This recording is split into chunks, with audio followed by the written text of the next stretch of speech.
On today's show, the Phoenix Suns are finally back to full strength. So what are revised expectations for them with now Jalen Green inserted into the lineup? Plus, what are their strengths and what are their weaknesses now? Let's talk about that and much more in this edition of Locked On Phoenix Suns.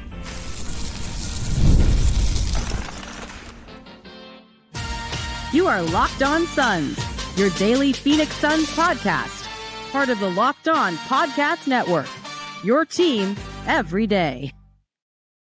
What is up? Welcome back into Locked On Phoenix Suns. My name is Benjamin Garcia, host of the Ben Garcia Show, Monday, Wednesdays, and Fridays on YouTube, where we stream at 8 a.m. talking all things Arizona sports, and a credentialed Phoenix Suns media member covering your Phoenix Suns for the #1 sports podcast network in the world, the Locked On Podcast Network, your team every single day. Wherever you may be listening, watching, consuming Locked On Phoenix Suns, thank you so much for making myself and this show a part of your day. But reminder, Locked On Phoenix Suns free and available on all platforms, including YouTube. So hit that follow, subscribe, like button, and know that Locked On Phoenix Suns is here for you each and every day. So hit that subscribe button and do what thousands of other Suns fans have already done. Become an everyday and get Locked On Phoenix Suns right here each and every day. A lot of positivity coming out of the Phoenix Suns camp recently. A lot of positivity talking about this Phoenix Suns team, period. What this Suns team has accomplished this season, and I don't want to get lost in the moment. I know sometimes people get upset with me with the trade conversations because I think it's important for you guys to know where I come from with those things. I want to fix everything always. Everything could be going great, but if I see one small thing that I could make better, that's how I am as a person. I'm always looking to fix things. I'm always looking to perfect things. I'm a bit of a perfectionist. It's always been something that's been an issue with me. But I would be wrong to not appreciate just how well the Suns season has gone.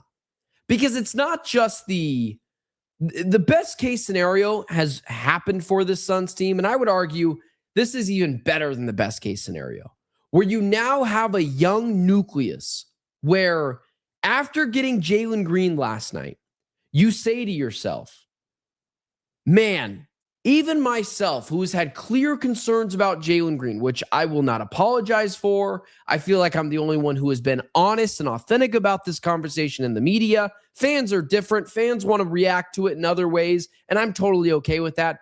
But everyone in the media pretty much universally said he was an inefficient player. They didn't love the return they got back for Kevin Durant. And I was the only one that stuck with that because we haven't seen what we got from Jalen Green. Obviously, the Suns got back way more than we thought, but I wanted to see how Jalen Green would fit with this team. And seeing what Jalen Green provided last night, and when I say I was the only one that I felt like was being authentic about it, I feel like a lot of people just acted like they didn't say the thing in the media that a lot of people said about Jalen Green, which was fun, athletic, frisky player. We'll see if he can buy into the system. We'll see if he can be a little bit more efficient. But like, regardless of all those things, watching Jalen Green last night, there's just one thing that is a God-given quality in athletes that not everyone gets. And the Suns don't even have it on their roster. Uber athleticism cannot go overlooked in a roster. Athleticism means you have an ability to do a lot of different things, and in times it makes you unguardable. And Jalen Green's two big things. One, he can jump out of the gym. And two, he's got a quick first step that I talked about last night that is going to lead to the Phoenix Suns getting a lot of cheap points. A lot of quick and easy cheap points. But that right there is the one thing that I know Suns fans have been buying into from the beginning. I've staved a little bit away from that, but seeing it in action last night, it's just a quality that you can't necessarily trade for because everyone's trying to get that. I think Jalen Green's combination between his wingspan and his athleticism is going to work wonders for this Suns team, especially offensively. You have another player that can catch lobs now. You have another player that can get to the basket quickly. And here's the other thing that I've been talking about for a long time, and now other people are saying it because they saw it on display last night. I think Jalen Green is going to do wonders for the Phoenix Suns defensively. I don't think we're going to be talking about Jalen Green being a bad defender. I think he has the makeup and the tools to actually be a very solid defender on this Suns team. Now, an individual defender, we'll see. But when you combine him with Ryan Dunn and Dillon Brooks and what Mark Williams does down low, I think he's going to be a pretty good defender for this team. Is he going to be better than Ryan Dunn? No, Ryan Dunn's a pretty good defender. But he fits the identity of the Phoenix Suns defensively, I think actually better than he does offensively. Now, we'll see what he does offensively. Obviously, that could be off the charts too. But the defense from Jalen Green, he is not a thick player. He's still a bit thin.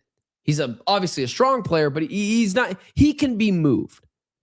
But when you match him up with smaller guards or smaller forwards, like much smaller forwards, I'm talking about like 6'5", 6'6" guys, I think he can hold his own. And I think when you ask of him on a Suns defense whose identity is get in passing lanes, create turnovers, get steals, they legitimately lead the NBA in that, he's going to fit in seamlessly in that. Jalen Green's long, lengthy arms, so similar to Dillon Brooks and Ryan Dunn and Rasheer Fleming and obviously Mark Williams, are going to play a role in deflecting passes, in creating turnovers for them defensively. So I know we're all excited about what Jalen Green can do offensively, and more on that in just a second. But I'm actually really excited what we could see from him defensively. I think he's going to be better than people think defensively because of the fit in Phoenix and the players that are around him. So there's that right there. Like the athleticism defensively, when you combine that with his length, I think is actually going to work pretty seamlessly for the Suns. Offensively, Jalen Green is not an efficient shooter to this point in his career. 3 games with the Phoenix Suns does not change that. That would be fanboying from me and not giving you the God's honest truth. Can he become a more efficient player? Abso-freaking-lutely. Abso-freaking-lutely. But we have to see that in action with the Suns. And part of that is going to happen when he's the second, third option for this team. But I'll tell you what, the expectations for Jalen Green are through the roof for him. And this is going to be something that I'm going to say throughout the entirety of the show. It'll be a little bit of a theme. Temper your expectations for Jalen Green over the next week and a half. I think people think, because I've had so many questions about Jalen Green's play with the Houston Rockets, not with the Phoenix Suns, he's been great here. But I think when I talk about Jalen Green, people think I'm going to jump on board when he has a 4 for 11 night like he did last night. This is someone who is still learning to trust their body again. I mentioned these hamstring injuries. They are incredibly tricky. You don't actually know until you step on the court that it's healthy. You can have a pretty good idea, but you don't actually know. Even simulated 5-on-5 games can be thrown to the side when you get into real legit NBA action. So I want to tell people, temper your expectations on the scoring of Jalen Green.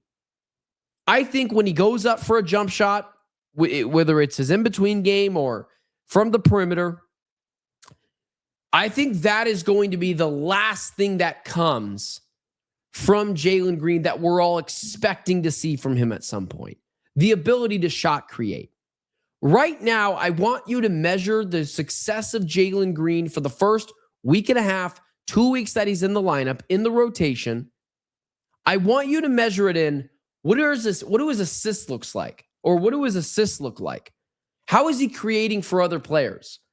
What does he look like defensively? How does he look health-wise?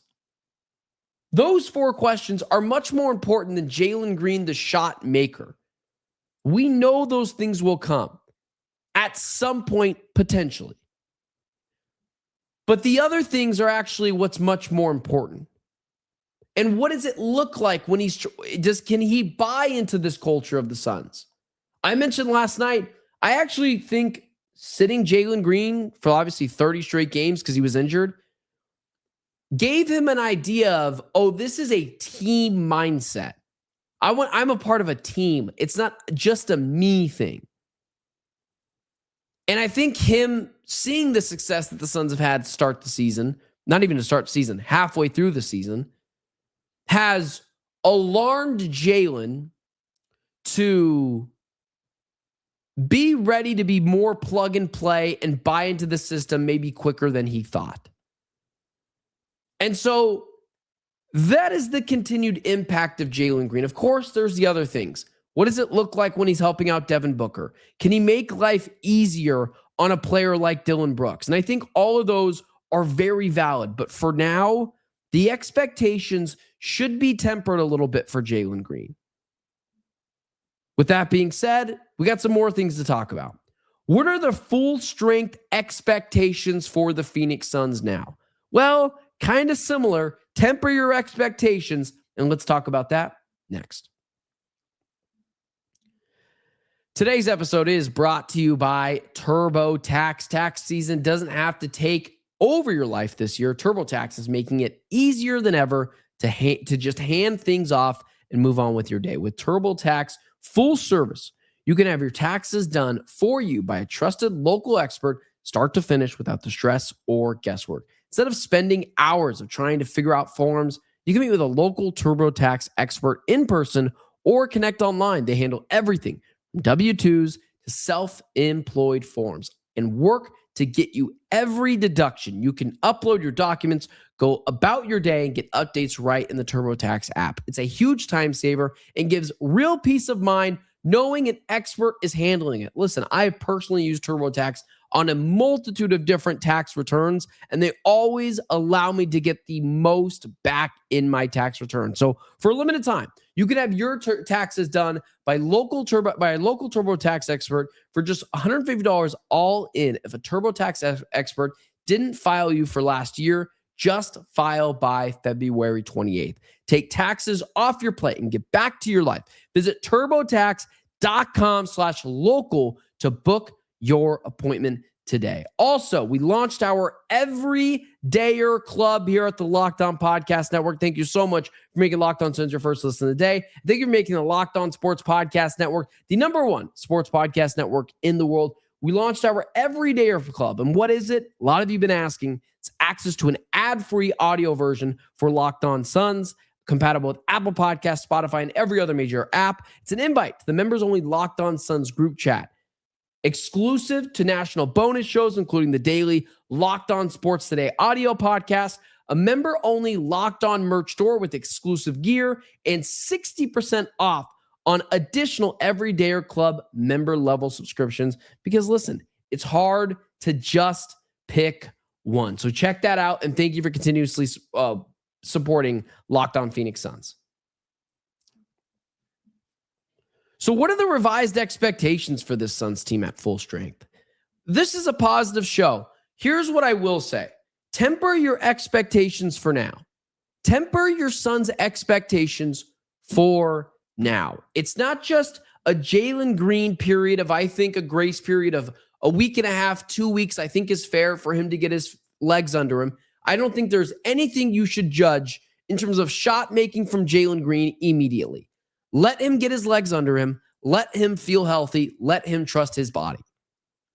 However, there's the other aspect of this.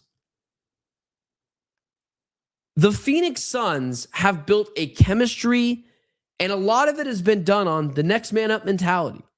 The Suns actually don't know what it's like to be at full strength. They're like the only team in the NBA who hasn't been at full strength all season long. Whether it's Grayson Allen missing games, whether it's Jamari Bouye missing games, whether it's, this, that, or the other missing games. Suns have had Devin Booker miss games. They've had Jalen Green miss games.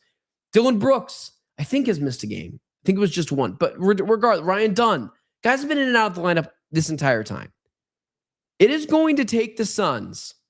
And again, if the Suns lose a couple of games that maybe they should have won over the past couple of weeks, you need to give them grace. Chemistry is a hard thing to build in this league. It's incredibly difficult. It's going to take time for them to understand where's going to be who and who's going to be where. And a lot of it has to do with, like, you saw it last night. Sometimes Jalen Green would throw the ball and it wouldn't be his fault, but Oso Ighodaro wasn't expecting it right away because he hasn't played with Jalen Green enough. You have to allow these players to be compatible on the court. So that's going to take a little bit of time. But here's the other thing, guys. I know a lot of you are very much in the realm of discussion that we should just be appreciative of this Suns season and put no expectations on it. You can do that. That's not how I work. And I can only think of things as expectations. The Suns season is, they make the playoffs. I can't act like that isn't a major success story. But I think instead of just talking about expectations, what's the ceiling for this team?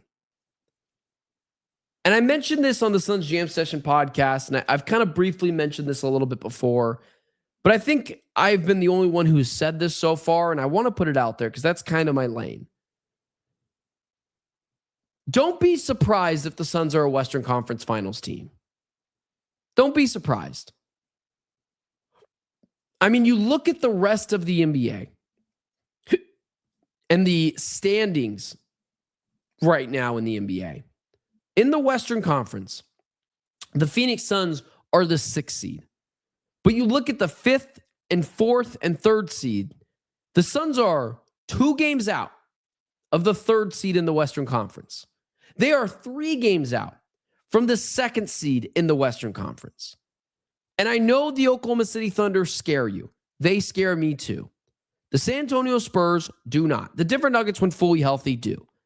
The Houston Rockets are a bad matchup for the Suns, but I don't fear them. The Los Angeles Lakers, I don't fear them. The Minnesota Timberwolves, been there, done that. The Suns are a good matchup with them.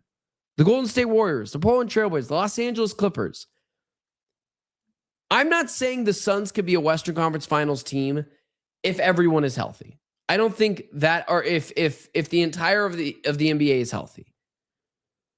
But if the Denver Nuggets lose someone, and of course you're never rooting for injuries, but let's say they did, I don't think the Suns would necessarily just lose to them. The San Antonio Spurs as well. Victor Wembanyama hasn't stayed healthy in his career. The Denver Nuggets have lost a lot of players. In the NBA playoffs, you have to get a little lucky. People get upset when I say this, but it's no shade on that Suns team. But they didn't have to play Anthony Davis. They didn't have to play Jamal Murray. And they didn't have to play Kawhi Leonard on their way to the NBA Finals. Now, what do I care? Because teams always get lucky a little bit to get to the championship or to win a championship. Look at the Indiana Pacers. Look at the Oklahoma City Thunder. If Tyrese Halliburton doesn't snap his Achilles, do the Thunder still win Game 7? Like, it's okay to get a little lucky. I'm not saying there's anything against that. But the Suns are a little luck away from being a Western Conference Finals team. Do I think they could go any further than that? No, I really don't. Even if Oklahoma City lost someone, they're so deep. They've got a lot of good players. They're so well coached. It would be tough. But the new expectations for this Suns team has really turned on its head. Their nucleus and their young group of players is potentially one of the better young groups in the NBA.